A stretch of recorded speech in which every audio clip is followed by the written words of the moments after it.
पैसों के लिए छोड़ा प्यार। अपने प्रमोशन की खुशी में आज राहुल अपनी पत्नी को शहर के सबसे महंगे रेस्टोरेंट में डिनर के लिए ले जाता है।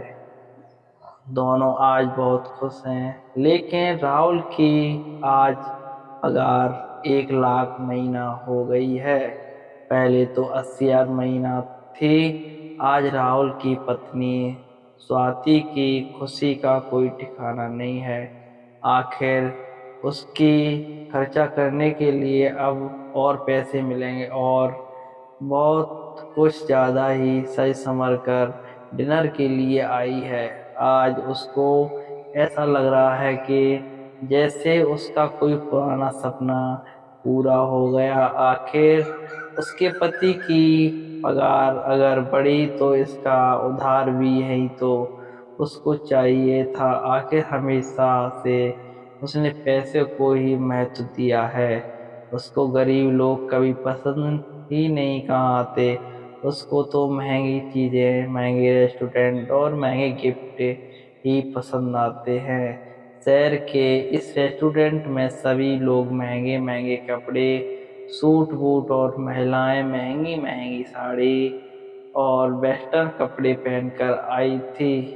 ऐसा लग रहा था कि रेस्टोरेंट में गरीब के लिए कोई जगह नहीं है। स्वाति आज अपने आप को महारानी समझ रही थी। इतने में वह देखती है कि एक सिंपल और से कपड़े में लड़का उसकी टेबल के पास चला आ रहा था। उसको देखकर स्वाति चौंक जाती है और कहती है, अरे तुम यहाँ से आ गए? क्या तुम यहाँ वेटर हो? वह लड़का कुछ बोल पाता इससे पहले फिर बोलती है, तुम्हारी हैसियत तो इस रेस्टोरेंट में आने की नहीं है। इसके साथ आए हो। तुम्हारा मालिक कहाँ है? फिर तुम यहीं झाड़ू पोंछा करते हो। इतने में राहुल पूछता है, कौन है यह, तुम जानती हो क्या इसको? स्वाति कहती है, नहीं, मैंने मेरे घर के पास रहता था। बहुत गरीब है, इसलिए मैंने पूछा। यहाँ कैसे आने मिल गया? वह लड़का वहां से जाने लगता है। इतने में स्वाति उससे जोर से बोलती है, अरे कम से कम बता तो जाओ, यहाँ कितने क्या हो? हम कल फिर आएंगे, फिर तो नहीं यहीं दिखाई जाएंगे। लड़का मुस्कुराता है और कहता है कि तुम आज भी नहीं बदली। पहले भी पैसों पर मरती थी और आज भी पैसों पर मरती हो। अच्छा हुआ जो तुम मेरी जिंदगी में नहीं हो। यह लड़का स्वाति का पहला प्रेमी था। सौरभ, जो उससे बहुत प्यार करता था, पर गरीब होने की वजह से स्वाति ने उसको छोड़ दिया और राहुल से शादी कर ली। स्वाति को यह बात चुभ जाती है और वह चिल्लाकर सौरभ से कहती है, तुम क्या जानो पैसे की कीमत? तुमने तो कभी देखे ही नहीं। तुम तो हमेशा गरीबी में रहे हो और हमेशा गरीबी में रहोगे। इसके पास पैसे नहीं होता है, उसके पास कुछ नहीं रहता। खैर छोड़ो, मैं तुम जैसे भिखारी से पैसे की बात क्यों करूं? इस रेस्टोरेंट से तुम जल्दी जाओ, मेरा वक्त बर्बाद मत करो। यह बात सुनकर सौरभ बाहर जाने लगता है। इतने में उस रेस्टोरेंट का मैनेजर आकर स्वाति से कहता है, आप प्लीज इस रेस्टोरेंट से बाहर निकल जाएं। आप यहाँ पर खाना नहीं खा सकते। क्यों नहीं खा सकते? खाना, हमारे पास पैसे हैं, फ्री में खा नहीं खाना थोड़ी आए हैं। तुम्हारी हिम्मत कैसे हुई यह कहने की कि हो कौन तुम? स्वाति चिल्ला के मैनेजर से बोलती है।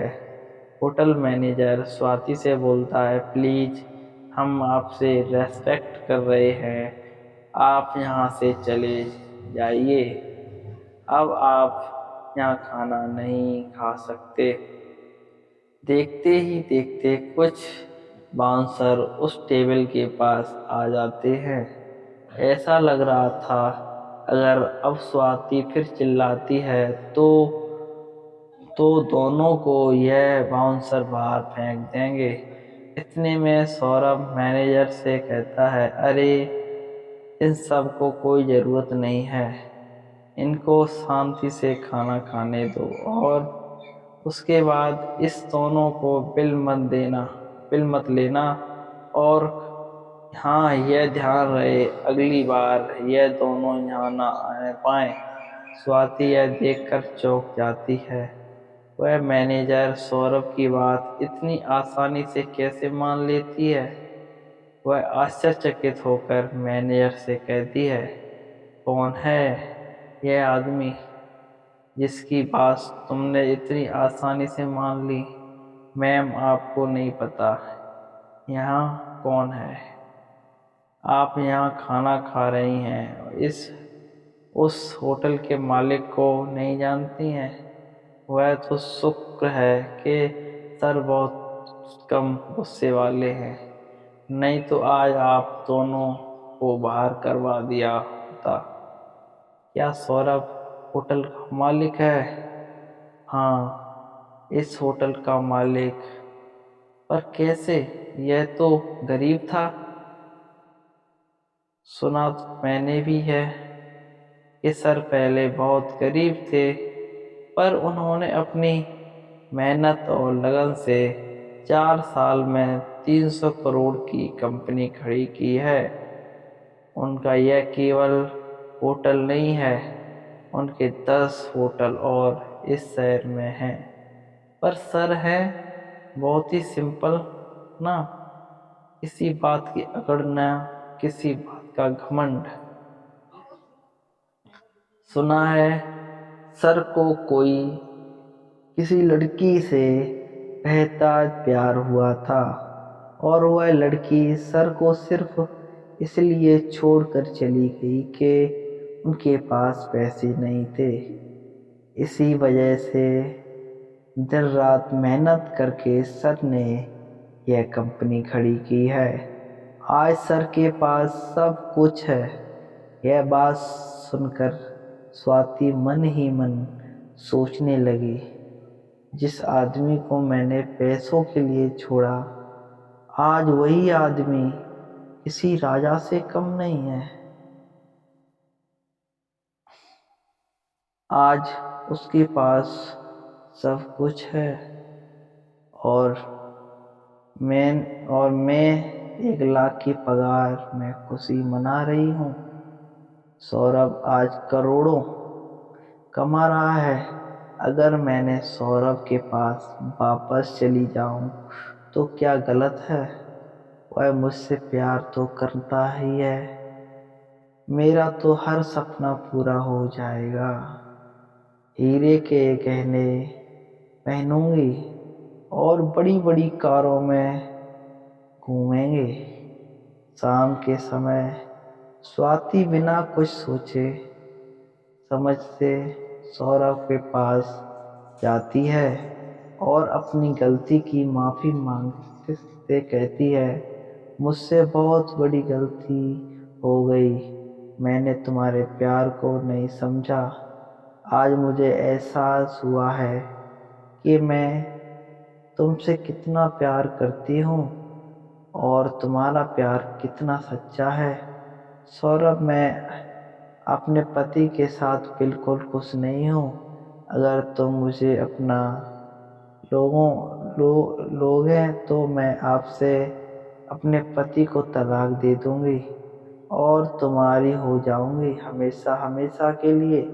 सौरभ यह बात सुनकर स्वाति को जोर से खींचकर एक थप्पड़ मारता है और कहता है, अरे बेवफा, पैसे की भूखी औरत, कम से कम जिंदगी में किसी एक के साथ तो वफा कर। कल तूने मुझे पैसों के लिए छोड़ा था, और सिर्फ आज पैसों के लिए मुझे मुझे से प्यार दिख रहा है।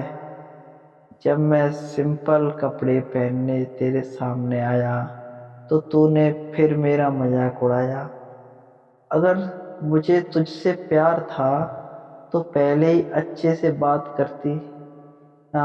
मुझसे तो बेटर समझकर गाली दी तूने। स्वाति जोर जोर से रोने लगती है और कहती है मुझे माफ कर दो, मुझे माफ कर दो, मैं तुम्हारे बिना जी नहीं सकती। प्लीज अपना लो, मुझे प्लीज अपना लो। मुझे सौरभ स्वाति से कहता है ये याद है तुमको, मैं भी उस दिन तुम्हारे सामने ऐसे ही रो रहा था, अपने प्यार की दलीलें दे रहा। मुझे इस बात का दुख कम है कि तुम मेरी नहीं हो पाई, और इस बात का दुख ज्यादा है कि तुम सिर्फ पैसों की फूंकी हो। मैंने ऐसी मेहनत वैसी बेवफा लड़की से प्यार किया जिसकी सोच इतनी गंदी है। भगवान का शुक्र है उस वक्त मेरे पास पैसे नहीं थे, नहीं तो तुम्हारा यह घिनौना रूप मैं कभी देख नहीं पाता। अब मेरे घर से निकल जाओ, नहीं तो मैं धक्के मारकर बाहर फेंकवा दूंगा और तुम्हारे पति को तुम्हारी सारी सच्चाई बता दूंगा। यह सुनकर स्वाति रो रो कर वहाँ से चली जाती है और दोबारा कभी मुड़कर नहीं देखती है। दोस्तों, आपको बेवफा की लव स्टोरी कैसी लगी? यह कहानी उस लड़की की है जो हमेशा आपकी जिंदगी में सिर्फ पैसों को ही महत्व देती थी। दोस्तों, आज के समय में ऐसा ही कई उदाहरण हमें देखने को मिलते रहते हैं। हम यह भूल जाते हैं कि वक्त सबका बदलता है और हमको पैसे के लिए अपने रिश्ते नहीं बदलना चाहिए। प्यार हमेशा सच्चा और दिल से करना चाहिए, तभी हम अपने जीवन को सफल बना सकते हैं। आपको हमारी यह कहानी बेवफा लव स्टोरी इन हिंदी कैसी लगी, हमें कमेंट करके ज़रूर बताएं। धन्यवाद। और अभी तक आप चैनल पर नए हैं तो चैनल को सब्सक्राइब करें और वीडियो को ज़्यादा से ज़्यादा शेयर करें और लाइक करें और अपना प्यारा सा कमेंट ज़रूर करें। जय हिंद, जय भारत, वंदे मातरम।